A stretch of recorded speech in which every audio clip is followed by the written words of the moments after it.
É a dimensión da traxedia que deixou un só raio no lugar de Quinta en Rodeiro. Empezou a chover, a tormenta, e meus pais como cada día foron a buscar as vacas á finca. Bueno, viñan por este camiñiño que estaba cheo de auga, e caeu o rayo por aquí e matounas todas. 22 vacas fulminadas nun instante, todas as que ían por este camiño coas patas na auga. A traxedia puido ser maior porque canda elas viña a nai de María. Miña nai salvouse de milagro porque iba por esa finca, por aí abaixo, e bueno, foi a suerte que houbo.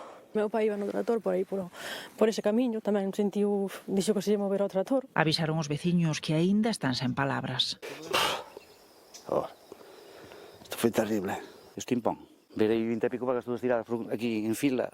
Canda estas 22 que morreron ían outras 4 que se salvaron, pero quedaron tocadas. E he invertido hai máis de 60.000 euros. E non é os 60.000 euros que valan as vacas, porque é unha produción de todos os días que estás vendendo leite, de estar ganando un sueldo a non ganar nada. O seguro vai dar a mitad do que valan as vacas, as 20 e pico vacas van dar para 10. E o resto para que poñer do bolsillo, cerrar. É o que digo, traballo toda a vida aquí tirado.